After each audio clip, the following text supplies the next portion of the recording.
moment to get, I thought I had my camera. Okay, there we go.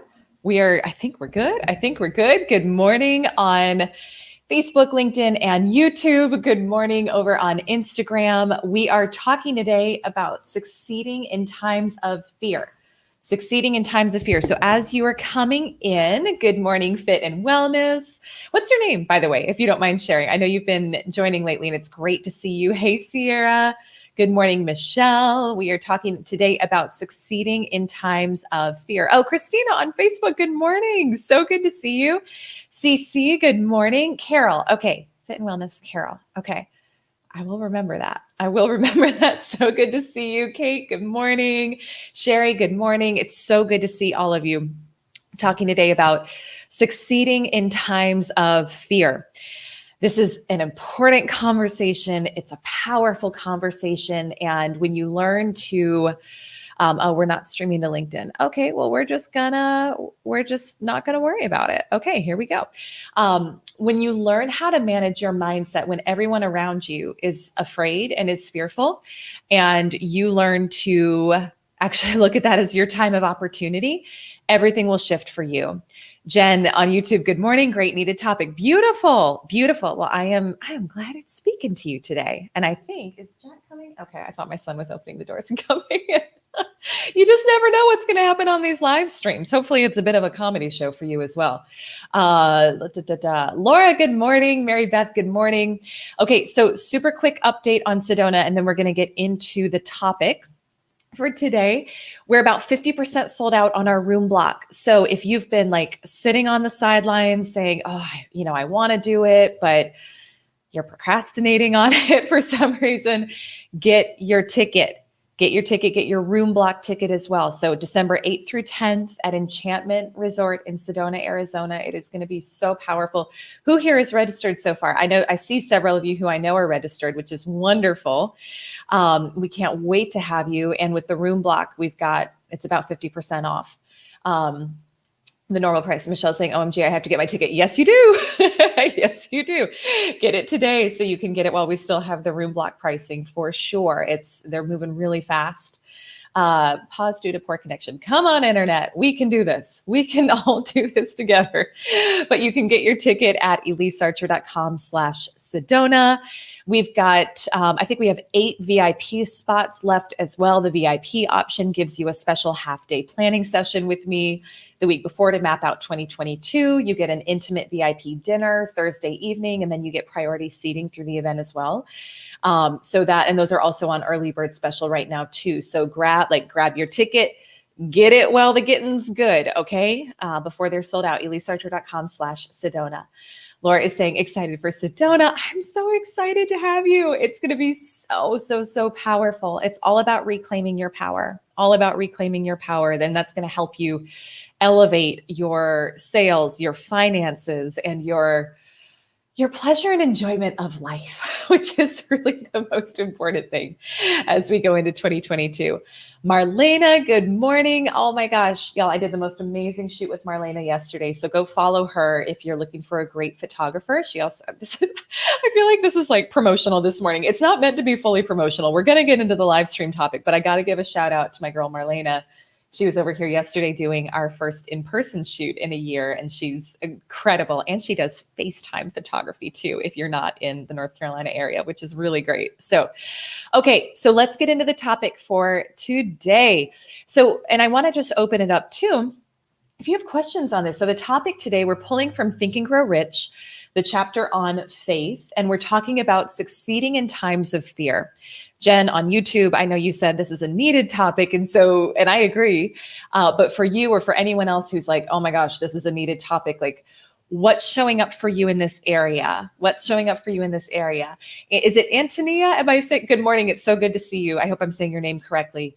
But what are your questions on this? And are people around you fearful right now? And you're noticing that you're picking up on that? Are you noticing that it's dampening and hampering your creativity or your willingness to maybe put yourself out there and take what feels like risks? And let me know, because I want to speak to that for you this morning.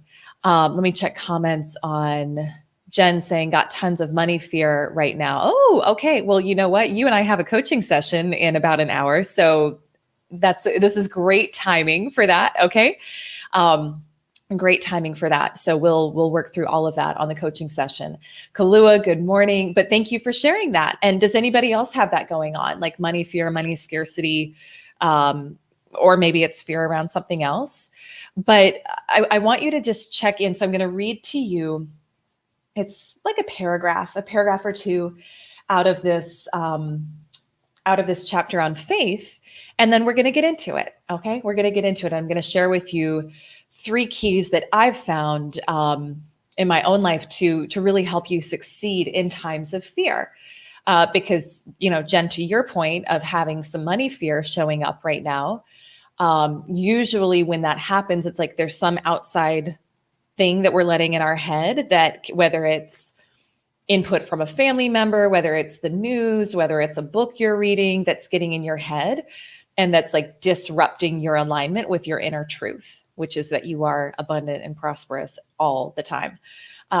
Mary Beth is saying, yes, money fear. Interesting. Okay, well, let's get into this then. And if there's specifics around it, let me know in the comments, because I'm happy to speak to those as we go as well. That money fear was my story for many years. So if that's showing up for you right now, I can help and speak to that for sure. So in this chapter, so let's read what Napoleon Hill says. And again, early 1900s language. So just, adjust it as needed. But he says, there will come a day when employees as well as employers will discover the possibilities of faith. And faith is capitalized, all caps. That day is dawning. The whole world has had ample opportunity during the recent worldwide economic downturn to witness what the lack of faith will do to business.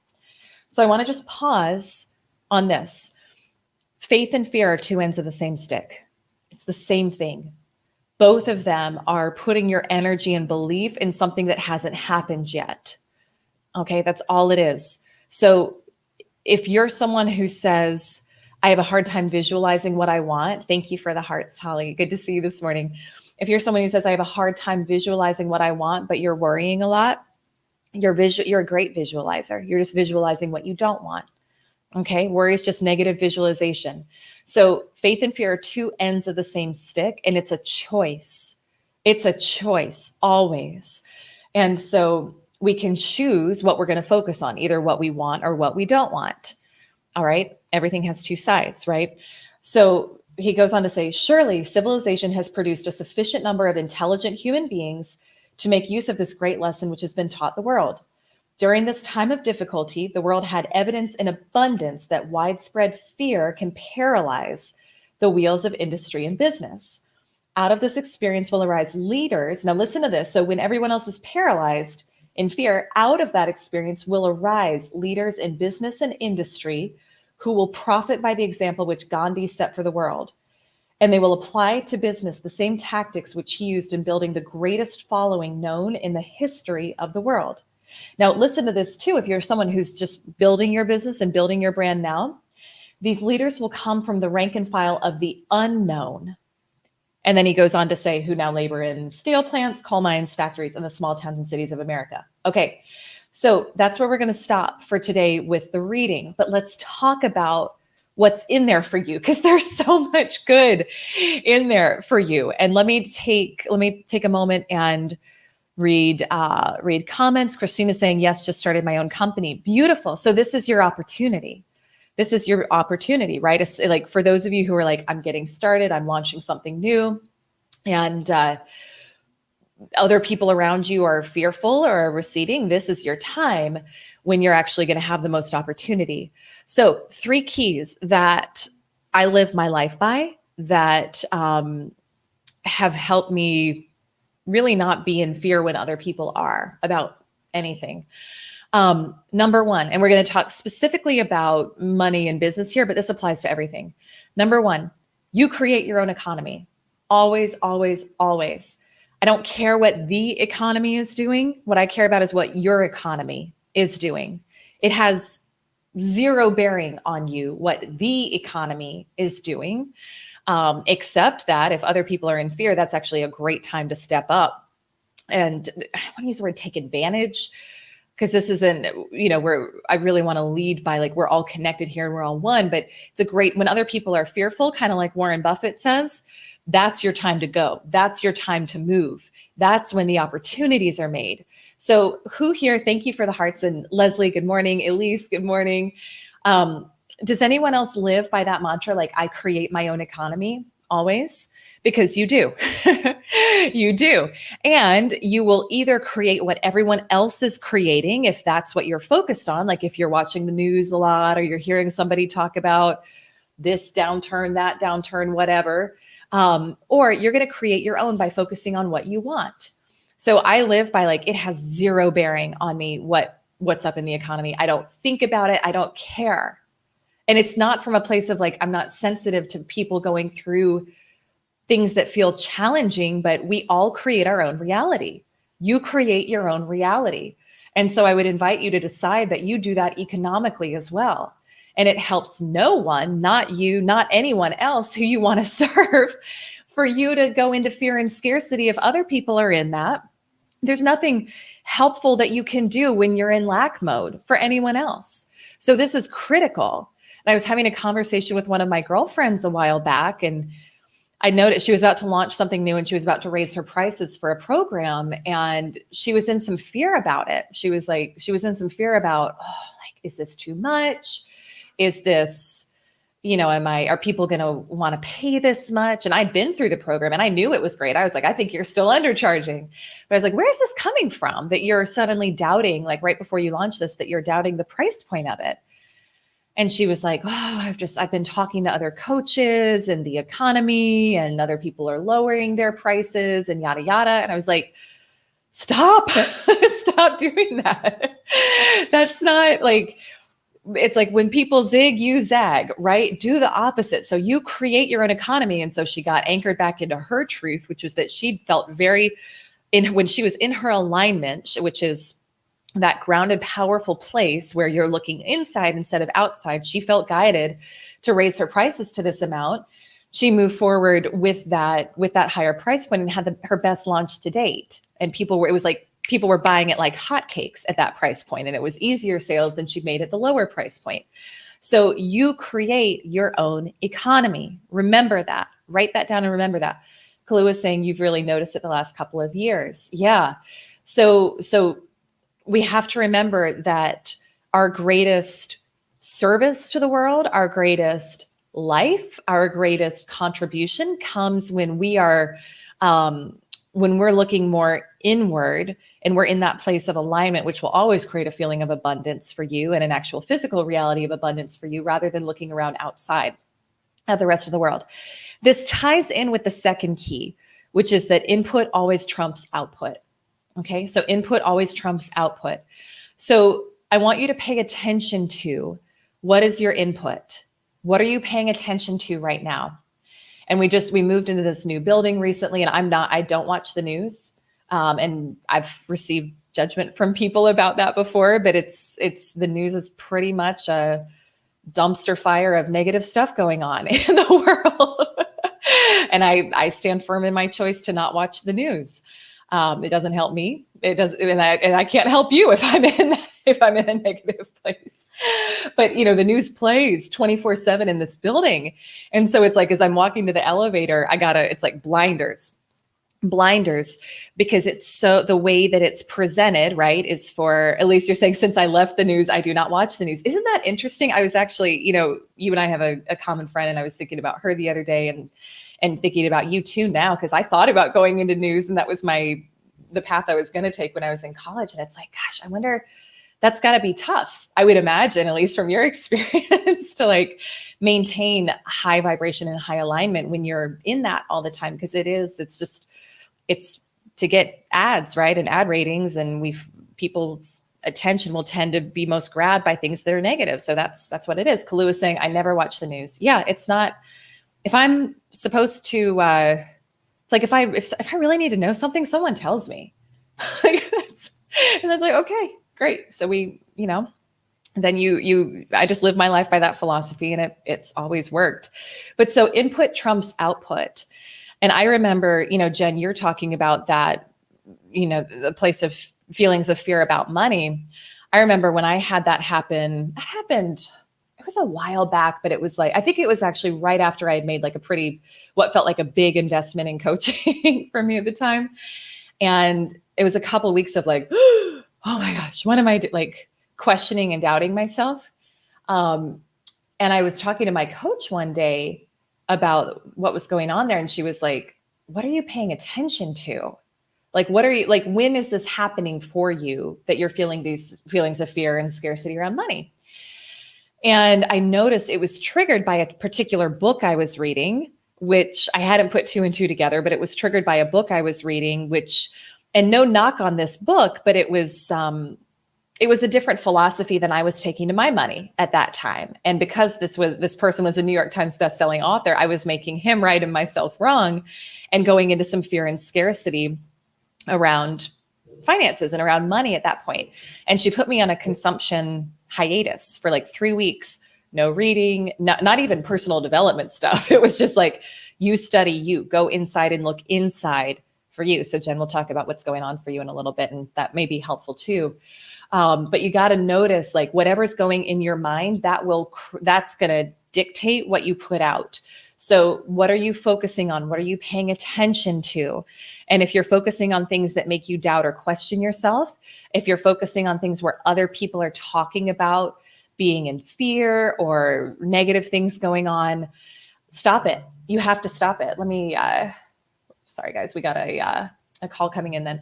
So there's nothing that's worth you feeling fearful or negative about. So focus on good. And, by being here, Jen saying it's not real anyway. Yeah, totally. Being here, right? This is a positive place for us to come together, or, reading your personal development, but like even paying attention to, because everyone has a different opinion and perspective. Like that book that I was reading that was putting me, Michelle, you're saying just lost sound. It should be back. Hopefully I got a call in the middle of that. So hopefully it's back. But the book I was reading, still no sound? No sound? Hold on. Are we okay? I can't hear you. Oh my gosh, everyone on Instagram is saying no sound. Okay, we're going to stop it and we're going to come back. One second. Everyone who's on Facebook, LinkedIn, or YouTube, hold on for me for 1 second. I'm going to end and I'm going to start again. One moment. And now, okay. We are going to go live again. One moment, friends. Whoop. Shared IGTV. All right. One moment, friends. We're getting there. All right. Come on now. Cancel. You know what? We're just going to keep it rolling over here. And hopefully everyone comes over to Facebook, LinkedIn, or YouTube. Third part here. Get creative. I want you to look for opportunities. Okay. Look for opportunities where, when I think about over the past, year, like how many people have become millionaires from creating masks, like just looking at, in times of fear, how can you get creative? How can you be of more service? How can you take advantage of what's going on? Again, not taking advantage from a perspective of like, one-upping anybody, but there's always opportunities to be had in times of fear.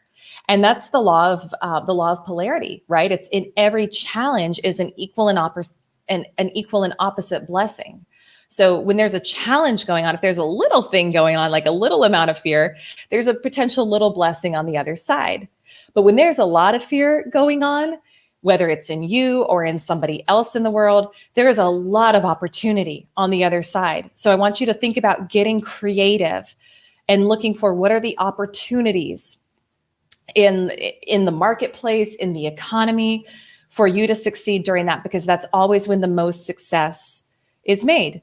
Linda, you're saying, I would like to be your engineer. Do you mean sound engineer, or what kind of engineer? I could probably use an engineer. I'm not sure. I could probably use one. But so those are your 3 keys, my friends. And if you're joining now over from Instagram, I apologize. I don't know what happened to the sound there, but hopefully you were able to come over onto one of our other platforms and join here. So your 3 keys: you create your own economy, input trumps output. Third, get creative. Look for the opportunities. They are always, always, always there. All right, my friends. Thank you for bearing with me during technical stuff today. I appreciate that. And join me again tomorrow morning, 8:30 Eastern. On hopefully Instagram sound will be working, but we'll be live all the places and continuing our Think and Grow Rich book study together. All right. Again, send me an email or a DM. Oh, good, you're here. Okay, Kalua, thank you for popping on over. I don't know what was going on there, but we're here. Remember, Sedona room block about 50% sold out now. So get your ticket if you want to join us December 8th through 10th, and it's EliseArcher.com/Sedona. Cannot wait to see you. And if you have any questions on that too, you can send me a DM. Okay. Have a beautiful, beautiful rest of your day. See you soon. Bye for now.